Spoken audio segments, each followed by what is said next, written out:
Hey guys, it's your girl Leanie and welcome to InnerBeautyOut. I am so excited to bring to you a new series that I've really been contemplating for such a long time. I think you guys will really love it. As you already know, InnerBeautyOut is more than just a beauty channel.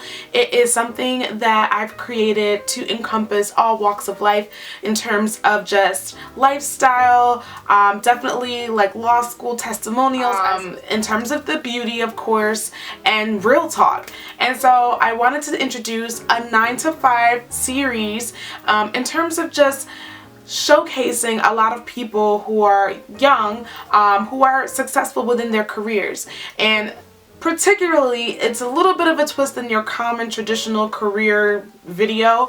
I really want to accentuate and really point out people's journeys, because everyone's journey isn't the same. A lot of people have ideas of what they want to be when they grow up, and you know, come to find out things change and it's for the better. And so everyone's journey can be encouraging, I feel like, to anyone else who may be aspiring to learn more or be in that particular field. So with that being said, sometimes school doesn't just do it, right? You kind of want to grow up, you want to be a lawyer, you want to be a doctor, and you don't necessarily know what the day entails up until you get really further down the line, like whether you actually apply to med school, and you get to actually intern and see things firsthand. But by that point in time, you've already made such a huge investment in terms of, you know, applying to school and put money down, and then to come to realize that it may not have been something that you've wanted to do.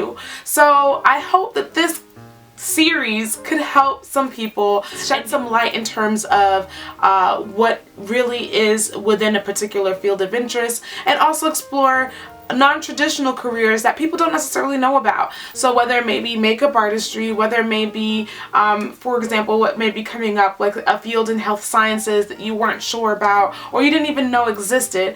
There are so many different things that are out there, so many untapped career opportunities, and I want to make sure that I can help bring that to those who are interested. So what's also beautiful about these people who are going to be sharing their journeys about their career path is that they're also making a difference within their community, whether it may be starting up their own nonprofit organization or helping out the younger generation within their community. So I'll let them definitely shed the light and share how they are making a difference within their community along the journey of just becoming a successful young professional or entrepreneur in their own right. This first one is going to feature a beautiful young lady by the name of Marlene and she's going to tell you about her career path, what she's chosen to be. And I want to know, are you ready to be a social worker? What do you think it takes to become that? And so I'm going to let you hear her journey, how she's led to becoming a social worker, the amazing impact that she's having on beautiful young women throughout the state. And without further ado, I'm going to present to you Marlene Francois. I hope you guys enjoy. Hi, I'm Marlene Francois and I'm a social worker right here in New Jersey, but it didn't always start out that way.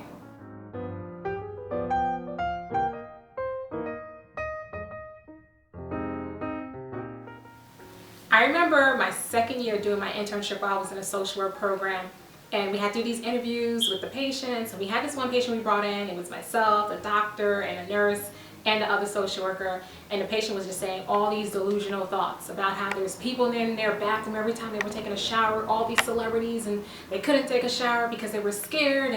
And I'm sitting there like trying not to laugh, I'm trying to hold it in, I'm sitting there in the middle of the interview like, oh my gosh, what do I do, and I'm trying to hold it in, I'm like so I could laugh. And then a minute the patient went out the room, I just started busting out laughing, and I was just like, oh my gosh, this is hilarious. And then the doctor was just like, it's about time you got it out your system. And I'm just like, how is everyone able to be so calm and as the patients say some of these crazy stories?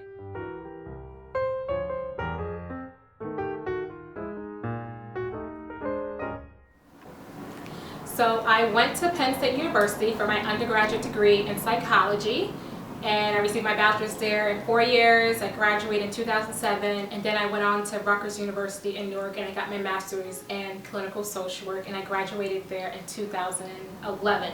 So I had like a little gap in between undergrad and grad, about a year and a half, of gap where I was just working and trying to figure out if I wanted to go to the social work program or another program.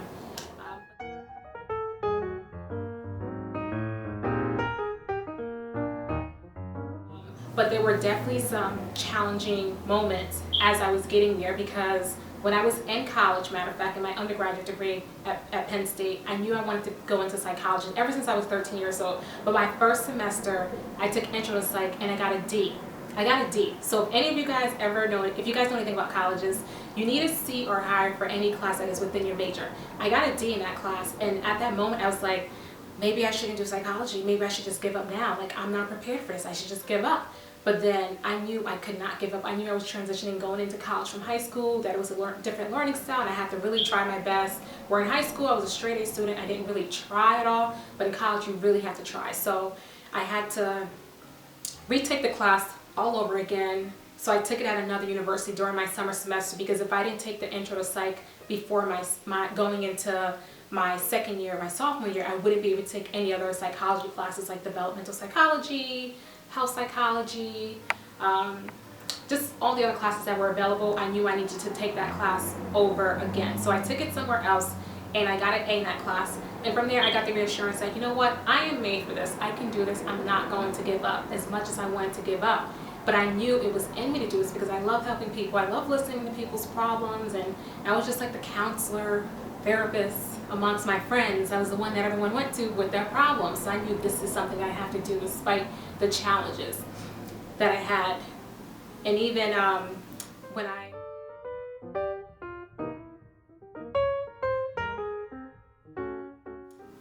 was getting ready to apply for my master's program, I thought I was going to go into law school at the time, because I was working for Child Protective Services and I was working around a lot of public defenders that were advocating for abused children in the system, but also that were working for adolescents that were in juvenile detention centers. And at that moment I was just like, you know what, maybe I should become a lawyer. That's what I'm going to do. I'm going to go to law school. I was studying for the LSATs. I was working on call till like 11 o'clock at night, going out to calls where kids were being, you know, abused and neglected, calling the judge in the middle of the night so I can get a temporary order to pull the child out of the home as I'm trying to study for these LSAT in like 2 months. And I'm completely stressed out from my full-time job, and I'm trying to study, and I'm taking a Kaplan course, and I took the exam that December, and the LSATs, you need a 120 to a 180. I got a 139. That's like not good at all. I don't think I could get anywhere with that score at all. So I was like, you know what?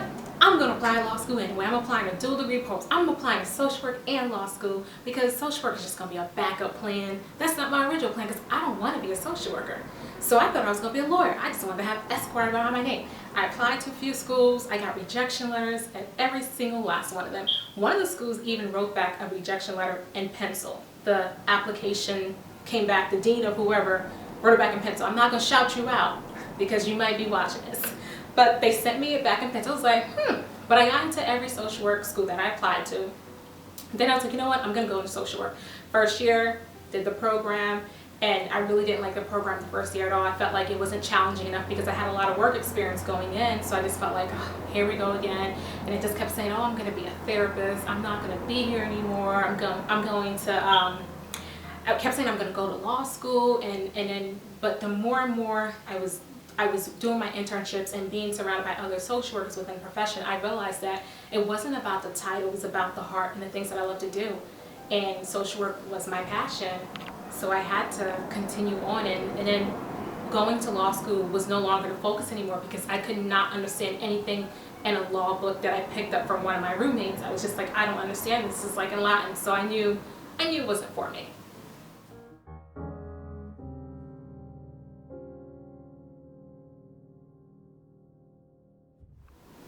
So a typical 9 to 5 at my job that I work at now is I provide therapy to children and adolescents that are currently in Child Protective Services. So all of my children, they live in foster homes, and they come in and we provide trauma-focused CBT, which is a specific type of therapeutic model that we use for children that have experienced some type of trauma, whether it's sexual abuse, physical abuse, exposure to some type of violence in their community, Maybe they lived somewhere where there was like an earthquake or something that brings on trauma. So any type of PTSD symptoms that they have.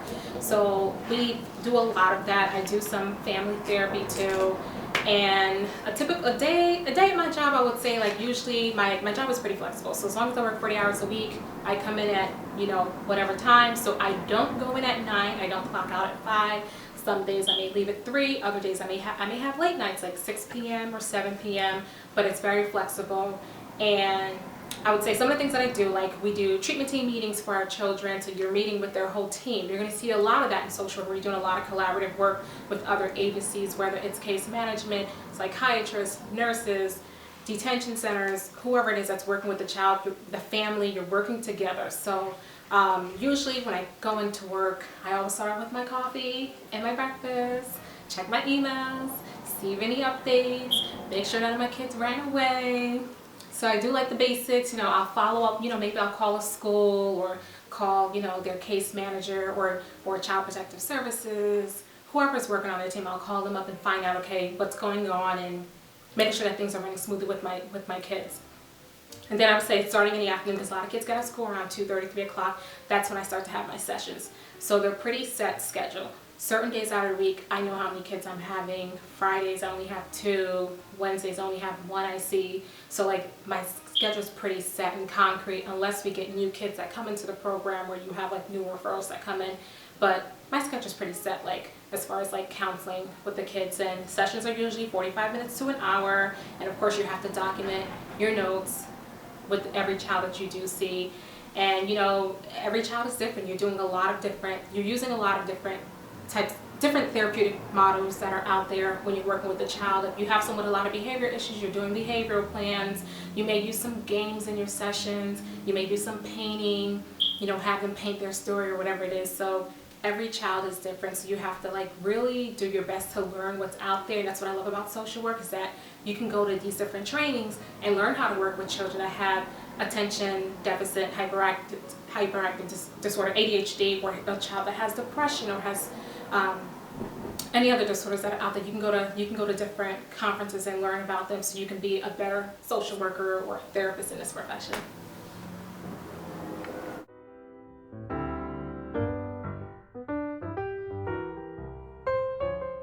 So I don't have to take home any work from home at all. And my job that I work in now, I don't have the opportunity to work from home.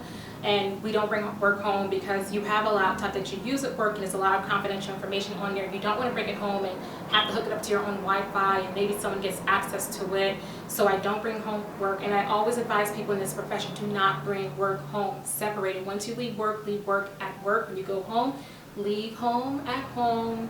That's the way it's supposed to be, in order for you to rejuvenate and have your soul care and take care of who you are.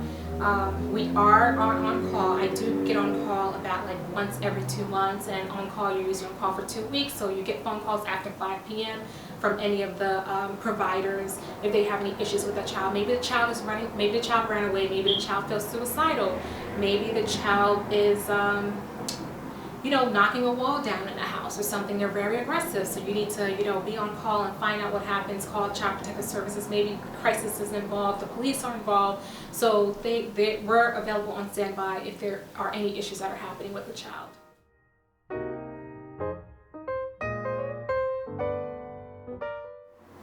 Some of the advice I would give to anyone that is interested in going into this field of social work is, while you're an undergrad, get as many internship opportunities as you can, and make sure that the director, the head department advisor of whether it's social services, social work, psychology in your school, that they need to be your BFF. If they're your BFF, you will land some really great internship opportunities. Study abroad. That looks really good on your resume. It shows that you're culturally sensitive to other populations that are out there that are different from you. I would say definitely keep your grades up, because in order to go to grad school, you need a minimum of 3.0 GPA. And if you don't have that and you're really struggling to get it up there, note that in your personal statement letter. Let them know the reason why it's not that high. Maybe you were sick for part of the time. Maybe you were working a full-time job. Maybe you were taking care of your family, or you transitioned, you were moving. So things do happen, and they are understandable. But those are definitely some key advices that I would give. And also, when you do go to grad school, you have to manage your time. Know how to manage your time, because you're going to be doing your internship while you're attending school. Look into programs and make sure if they're full-time or part-time. It's a 2-year program commitment for 2 years, so you may not be able to work. So you have to figure out how you're going to support yourself, if you're going to be living at home or living on your own, if you have a significant other that's going to be helping you at that time, or if you're going to be going part-time, which is 3 to 4 years. But you have to realize, am I going to be able to do this, my internship, and still have my social life? So time management is very key in this program, because most graduate programs, they want you to maintain a certain GPA. You can't have less than a B average, I believe, in the program, because if you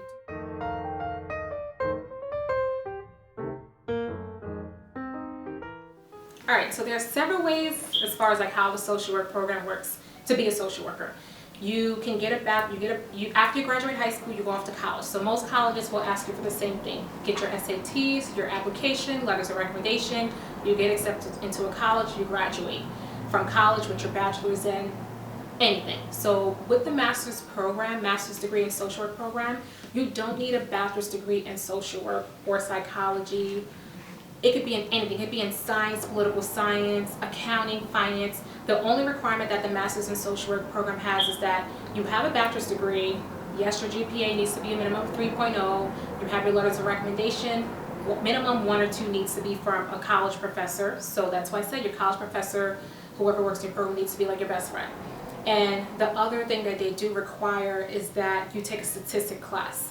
So if you've never taken a statistic class in college, you can take it at a community college before you start your fall semester at a graduate program within your community. So you can take it, at a community college, it'll cost you way less instead of having to pay a lot of money at another university that you just graduated from.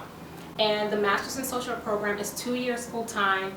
Part-time, it's anywhere from 3 to 4 years, depending on the school, because some people, what they do is they finish in 3 years because they're taking summer classes, they're taking fall classes, they're taking a Saturday class during the fall. They may sign up for summer session 1 and 2 and just rack up all those classes. And another thing too about the graduate program, 9 credits is considered full-time. So you want to take anywhere between 9 and 15 credits. So the program is 60 credits to graduate. So you want to take 15 credits your fall, 15 in the spring, 15 fall year 2, 15 spring year 2. Another thing about the program, if you have your bachelor's in social work, the master's in social work is only 1 year. About a year and a half, because you do start in the summertime instead of the fall. And the reason being is because some of the classes that you've taken in your last year in your bachelor's of social work program, it's some of the classes that the first year grad students will be taking at school. And your internship can be anywhere from your first year, it's about 2 days, and then your second year internship is about 3 days, and those are your practicum hours that you get, because once you graduate, you have to take a board exam from the Association of Social Work Board, ASWB, and from there, when you take the exam, you send them your transcripts. You can take the exam if you have 45 credits minimum. So if you're going into your last semester of grad school, you take this exam, you pass the exam. The exam is 4 hours, 170 questions, I believe. Some of them are tested.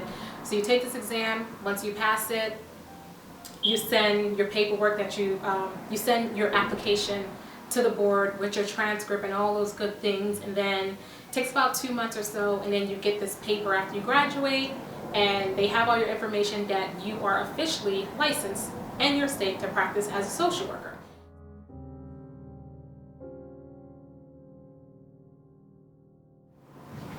Some of the things that I wish I knew when I was in high school and in college is to get involved in more like leadership roles rather than just joining like the yearbook club and the homecoming committee club and things like that. I wish I would have just like, I was involved as far as like I was like the president of like the Student Government Association or something like that on campus. You know, I wish I was more involved in like leadership roles where I was playing a bigger part. And I know that's one of the struggles for African American women, where we don't take a lot of leadership roles. Even in high school, you'll see that they want to get involved, but there's not a lot of them that are in those leadership positions. I think it would have helped me a little bit more to position myself for better opportunities as I got older. I wish I would have done that in grad school. I wish I would have joined the student board for the social work club, because I probably would have had, you know, some opportunities in there, or like even like networking, great networking. You know, you go to a lot of these events and conferences and scholarship opportunities that may come up from it. It just looks better on your resume. So So I really wish I would have done that.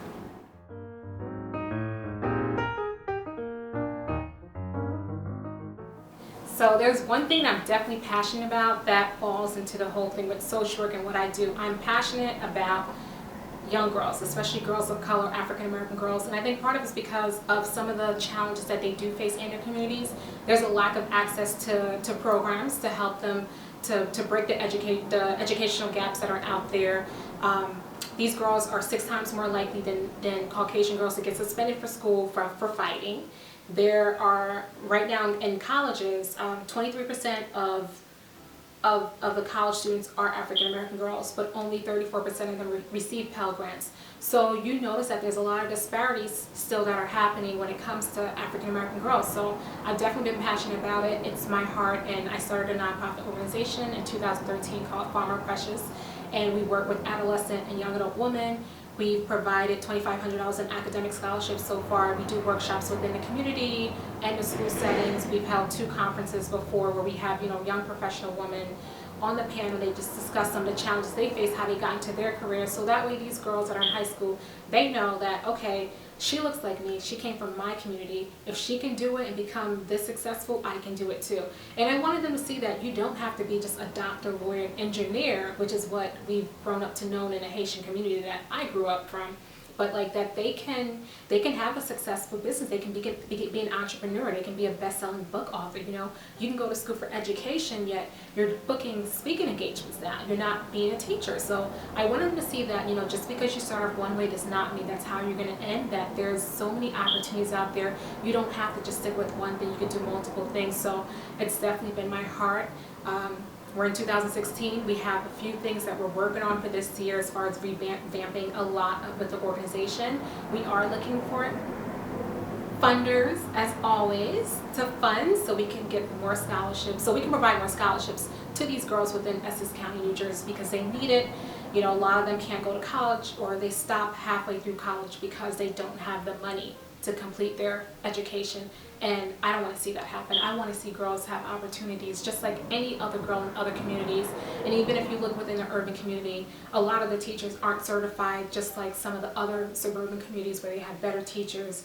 They have iPods and all these laptops and all these fancy items, and some of these kids here don't have opportunities like that. So it was just my way of giving back to the community and using my resources and using a lot of my work experience in social work to see like what I'm really passionate about and how I can better help my community. So if you want to find out any more information about me, or you're interested in the field of social work or nonprofit, you can definitely go to my website, marlenefrancois.com. And I do offer consultation services for those that are interested in a social work program and those that are interested in starting their own nonprofit organization. I do offer consultation services, so I'll be more than willing to help you. Shoot me an email, sign up the inquiry form, and there's some blogs up there too to help girls, so definitely check it out. So if you like this video, make sure you give it a thumbs up, and make sure you share the video and you subscribe to the YouTube channel, and just stay tuned for more.